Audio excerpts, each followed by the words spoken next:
বিষয়ে লক্ষ্য রাখি না। আজকে যারা আমরা পরীক্ষার্থী, পরীক্ষা দিতে যাচ্ছি এবং যুগ যুগ দিতেই থাকবে এরকম, এবং এই স্কুলটা যারা প্রতিষ্ঠিত করেছিল তারা কেউ বেঁচে নেই। আমি তাদের আত্মার শান্তি কামনা করছি। আরও জানাচ্ছি, আমরা যাদের কাছে লেখাপড়া করেছি সেই শিক্ষকগুলো আজ বেঁচে নেই। আজ অনেক সময় দেখা যায় শিক্ষকরা লাঞ্ছিত হয়, অপমানিত হয়। এখানে কোথায় ঘাটতি আমি জানি না। হয়তো আমরা গার্জিয়ানরা আমাদের সন্তানদেরকে সুশিক্ষা দিতে পারি না, অথবা শিক্ষা প্রতিষ্ঠানের যারা শিক্ষক আছেন তারা ছাত্রদেরকে সেইভাবে আপন করে নিতে পারেন না। এই কারণে শিক্ষকরা মাঝে মাঝে অপমানিত হয়, লজ্জিত হয়, লাঞ্ছিত হয়। এরা আশা করা যায় না। আমরা যেহেতু সভ্য জাতি, শিক্ষিত জাতি, দিন দিন এগিয়ে যাচ্ছি। আগামী দিনের সর্বপর্যায়ে আমরা নাম করে নিয়ে আসছি, আমরা নাকালিয়ার সন্তান, নাকালিয়াবাসী। শুধু নাকালিয়াতে স্কুলটা আছে বলেই আজকে নাকালিয়াকে আমরা গর্ব করে বলতে পারি। নাকালিয়া হাটুরে নাকালি ইউনিয়নের মধ্যে একটা 1 নম্বর শিক্ষা প্রতিষ্ঠান। অনেকে 3rd ক্লাস, 3টা বিষয়ে 3rd ক্লাস পেয়েও দেশের সামাজিক কাজ করেছে। আমরা সামাজিক কাজ করতে চাই, ভালো শিক্ষা অর্জন করতে চাই। এবং আমাদের এলাকায় কিছু সুশিক্ষিত সন্তান আছেন যারা এই সার্বক্ষণিক খোঁজ খবর রাখেন। অনেক গরিব ছেলে মেয়ে আছে, তাদের লেখাপড়ার জন্য দায়িত্বও নিয়ে থাকেন।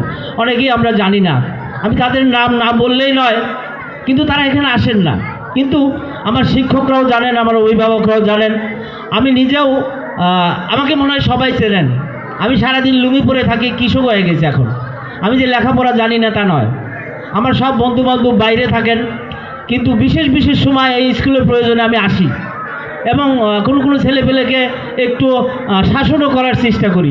অনেককে বাবার নাম জিজ্ঞেস করলেও বাবার নাম বলতে চায় না, লজ্জা পায়। কেউ গর্ব করে বলে আমার বাড়ি অমুক গ্রামে। আসলে এগুলো ঠিক নয়। আমরা ভালো শিক্ষা চাই। ভালো শিক্ষা শুধু কাগজ কলমের শিক্ষা নয়, সামাজিক শিক্ষা চাই। প্রাতিষ্ঠানিক শিক্ষার পাশাপাশি আমরা অভিভাবকরা চেষ্টা করব আমাদের ছেলেদেরকে যাতে সুশিক্ষায় শিক্ষিত করতে পারি।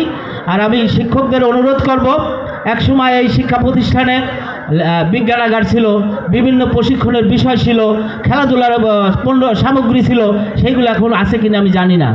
তারপরে আপনার এখন কম্পিউটার সিস্টেম চালু হয়েছে, সেই ক্লাসগুলো হয় কিনা ঠিক মতো, শিক্ষকরা হয়তো গাইড দিতে পারছেন কিনা আমি জানি না। আগে ব্যাংক কাটার জন্য আমরা সকালবেলা ওই মাঠে দৌড়াইতাম, ব্যাংক নিয়ে আসতে হবে, স্যার ব্যাংক কাটতে হবে। আবার দেখা যায় একজন শিক্ষক, অঙ্কের শিক্ষক, তার দিয়ে ইংরেজি নেওয়া হচ্ছে। একজন বাংলার শিক্ষক, তার দিয়ে বিজ্ঞান নেওয়া হচ্ছে। যে শিক্ষক যে বিষয়ে দক্ষ, এখানে রাজনৈতিক বিষয়টাকে ঊর্ধ্বে রেখে, যেহেতু আমরা সুশিক্ষা শিক্ষিত হতে চাই, এখানে কোনো রাজনৈতিক অঙ্গন নয়। আমরা প্রত্যেকটা ছেলে মেয়েকে সুশিক্ষায় শিক্ষিত করতে চাই। যেহেতু অবশ্যই যে শিক্ষক যে বিষয়ে পারদর্শী, যে ছাত্র যে বিষয়ে বেশি পারদর্শী, তাকে সেই বিষয়ে সুশিক্ষায় শিক্ষিত করতে হবে। আমি